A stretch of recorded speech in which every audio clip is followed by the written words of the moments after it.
I was in a relationship like recently, and the reason I broke away from it was because it was unhealthy and it was toxic. But the reason I knew that it was toxic and I was able to be aware of it is because of the things that we spoke about in iChoose. Literally every time something would happen and we would get into an argument or like he would curse me out and stuff, I'm like, I would think back to iChoose and what they would say, and I'm like, wait, this isn't normal. Like, although I like the kid, I know it wasn't normal.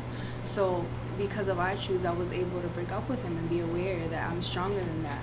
You know, you're held at such a high standard, and it's like you're supposed to be so angelic and so perfect, and you know, any little slip up and you're just like looked at so wrong for like, oh my God, do you see that? You know, once they see how the ideal girl is on social media, they're immediately out to like be that, to try to be that thing, and if they don't, they're like they don't love themselves. And that just, I feel like that I've been through that. I feel like that leads to depression and trying to always compete with other people that don't even know you. It does. You don't feel good enough. People make you not feel good enough. I mean, it definitely makes you tough, you can say, like It stronger. Yeah. Yeah, and I live in Harlem, but I also live in the projects as well. So usually you have to keep to yourself. With this program, like I waited, and I also went to like Planned Parenthood. Like before, like I really didn't think much about sex. Like my mom didn't know much about sex. But like after hearing about like the stuff that sex can like cause, I went to Planned Parenthood. I got like birth control and everything like that. Like I became more cautious. Like I don't do anything reckless, and I always freak out when something bad happens, and I like overreact. But that's because like I don't want to be like, you know, unhealthy. I don't want to catch like any STDs, and I don't want to get pregnant at such a young age. So this program has made me thought about like the risks.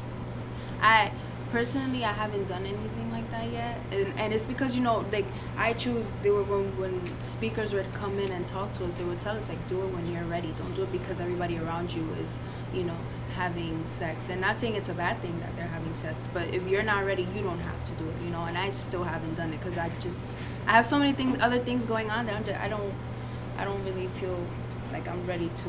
But I do have that card that they gave us, so that way I know when I am ready, I take my partner with me to get tested and all that other good stuff. Like iChoose comes with like so many different things.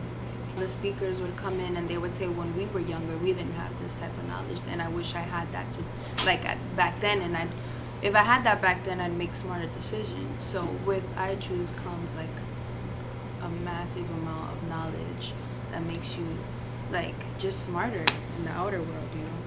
I agree with her. Like without this program, it's just every day would be like every other day, but it'll still be filled with like, you know, violence and like sexual assaults and everything like that. Like no one really understand like how it impacts other people. We just do stuff to do, but we don't really care about how it affects everyone else.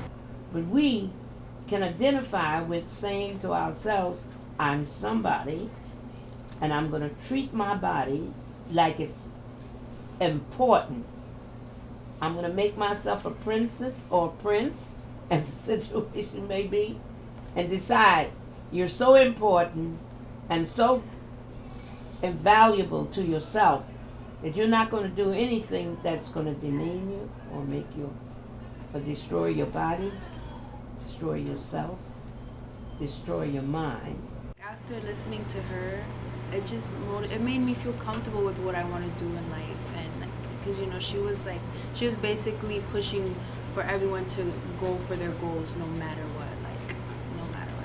Yeah, I felt like the area that you generally lived in defined who you are as a person. Like if you lived in the projects, you're nothing more than just a person in the projects. You can't like succeed in life or anything. But then when I heard that one of the people, like they worked for the mayor and they lived in like a 1-bedroom apartment or something, and they had like a bad life, I realized that I can do so much more than that, and that's motivated me to like, you know, go to colleges and stuff like that.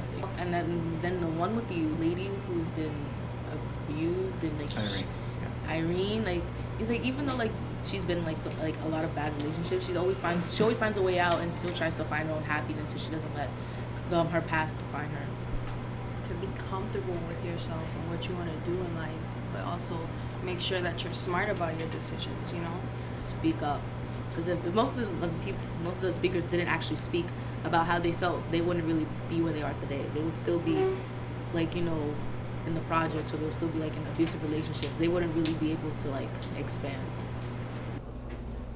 And I think if you think of that and think I'm somebody, Say it till you believe it in your heart that you're somebody.